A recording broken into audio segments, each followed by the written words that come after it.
Good night, everybody. My name is Chris Sanford. And my name is Jake, and we are both fifth-year architecture students in the College of Architecture, Planning, and Design. Tonight, we gather here to recognize some of the great teachers here at Kansas State University. These are people who not only make for us memorable presentations, but invest in us and care about the trajectory of our future enough to perfect their craft and to even mentor outside of the classroom. Mick is a gifted professor who is emblematic of all these virtues. When we had our first day of courses, Mick got up in front of the class, which was then about 130 or so students, and he took a picture of all of us. And then 3 semesters later, and on the last day of courses, he showed us the picture on the screen. He showed us how far we'd come in our architectural understanding, in our college, in our complexion. But I always thought it was special that my teacher cared so much about educating that he wanted to capture the moment in our faces when we started to learn with him, even if those faces were totally vacant. So please join me in welcoming my friend and teacher, Mick Charney, to the stage.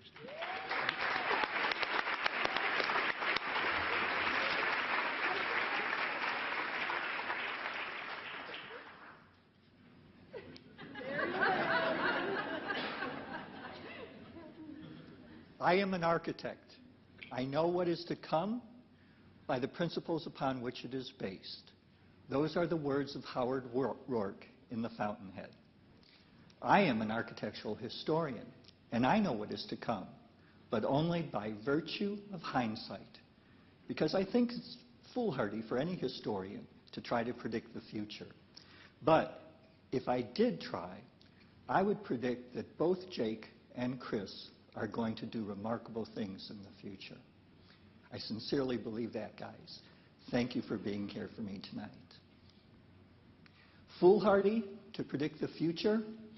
Only because history, contrary to the popular expression, does not repeat itself, but it does rhyme. There's something familiar about the cycling of historical events. There's something familiar about Jake and Chris. They remind me of my very best students from my first time, from my first lecture. Chaz, Joe, Jamie, Tyler were sitting in the front row, notebooks open, pencils poised, ready to take notes, and so I started up and began to talk about the syllabus. And 15 minutes later, I dismissed the class, because that's what you're supposed to do on the first day, right? Chaz came up to me and said, "Why didn't we have a full lecture today?" And I said, wow, I was a little stunned. So right then and there, I vowed to always give a full lecture on the first day of class. You know, lecturing is hard work, but it's made even more challenging these days because of the rise of what we'll call constructivist pedagogies that say students learn best when they construct their own course content themselves.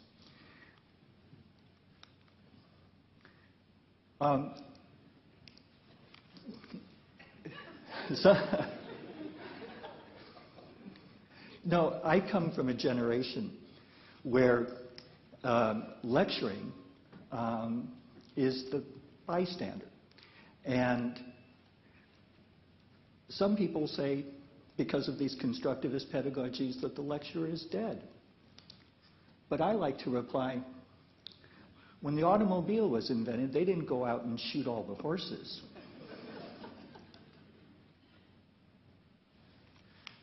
There is a place for active learning, which is one of the pedagogies that constructivist pedagogies promote. There's a place for active learning in the classroom and even in the large lecture classroom.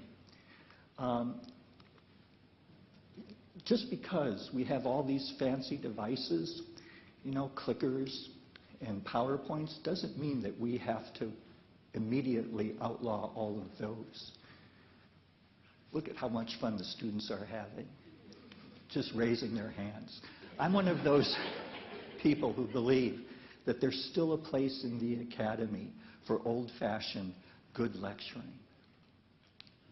Oops. There we go.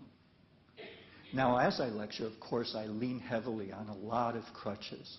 But crutches, in and of themselves, don't constitute the principles of good teaching. So what do comprise the principles of good teaching? Many years ago, I had the great good fortune to spend 2 full days with Edgar Taffel. Edgar Taffel was the most trusted apprentice to Frank Lloyd Wright. And he was the apprentice who was given the responsibility of supervising the construction of Falling Water. And on the second day, Edgar grabbed my arm and said, "You know, Mick, Frank Lloyd Wright once told me that his mentor, Louis Sullivan, told him that if you take care to design the corners of a building, then everything in between takes care of itself." And I thought to myself, it clicks. We can apply that same principle to the classroom and even to the lecture hall. All we have to do is set out the stakes of the corners, stand our pillars up on those corners, sturdy posts, and build out and up from there. So what are the principles? What are the 4 pillars of good lecturing, of good teaching in general? Well, a couple of years ago, they asked students at another university what they thought were the most common mistakes amongst lecturers. And this is their top 10 list of things that they think we do wrong. Number 10, nothing. We do nothing wrong. You're perfect, guys. You're doing a good job. Number 9, misuse of technology. 8, presenting confusing or erroneous information. Lack of feedback. Poor pacing, meaning going too fast or too slow. Unorganized, flawed delivery, incomplete explanations or information, faulty assumptions about the students themselves, and disengagement. Well, just last year, we had the opportunity to poll our own students here at K-State and ask them what they thought about the lecture format. And we took a different approach. Instead of asking them what was wrong with the lecture, we asked them what's right with the lecture. And so this is our opportunity to shine the spotlight on all of you, to celebrate all of the good things all of you are doing every day in class. Big takeaway from that survey, it turns out that our students are not as adverse to large lecture classes as we have supposed them to be. But if you dig into the data a little bit more deeply, you discover that it's the students themselves who provide us with the 4 pillars of good lecturing and good teaching. First, in your role as sage on the stage, you don't necessarily have to be chewing the scenery all the time. But a little bit of enthusiasm for the subject at hand goes a long way in helping to engage the students and keep their attention. Second pillar, students love lecturers who are well organized because it helps them to be organized too. Third pillar, put your expertise on full display. Students understand that you have a particular specialization, but they also like to see the depth and especially the breadth of your knowledge within the discipline. And all of that adds up to the 4th pillar, memorable moments in the classroom. Students especially like those singularly explosive moments because they say that's what helps them remember things. And what's interesting is that these 4 pillars of good lecturing, good teaching, are one and the same as the 4 pillars of meaningful learning on the part of the students. Students learn best if they're engaged in the subject matter. They learn best if they exercise good study skills, if they aspire to the same sort of level of mastery of the material that we model for them in class, and if there are many memorable moments in the class. But how do you get students to remember those key points? Well, as in any case, mnemonic devices or acronyms, they help a lot. Good teaching is like a poem. It's an ode to learning. It's an epic poem of struggle and triumph. It's a musical lyric filled with imagination and emotion. And yet, like history, Good teaching necessarily never doesn't repeat itself, but it does rhyme. Students know it when they hear it. It resonates with them. Good teaching is like a string quartet, or maybe even a big brass band.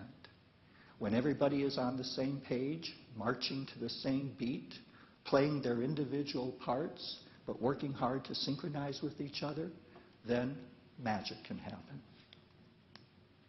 So, Edgar Tafel told me that Frank Lloyd Wright told him, that Louis Sullivan told him that if you take care of the corners, everything else will take care of itself. When I heard that story, it was as if Edgar was somehow channeling the gentle lilt of Frank Lloyd Wright's voice, the cadence of Louis Sullivan's intonation, so that I was able to hear those voices for myself. And when I told that story to Jake and Chris, I knew that they heard those voices too. I could see it in their smiles and in their eyes. I could see it and read it in their micro expressions, which I've exaggerated here so that we can all see them. So, I'm going to dare to predict that someday Chris or Jake or one of my other students will tell one of their students or one of their apprentices, you know, I once knew an architectural historian who told me that Edgar Tafel told him, that Frank Lloyd Wright told him, that Louis Sullivan told him, that, well, by now you should all be able to fill in the rest on your own. Thank you and enjoy the evening.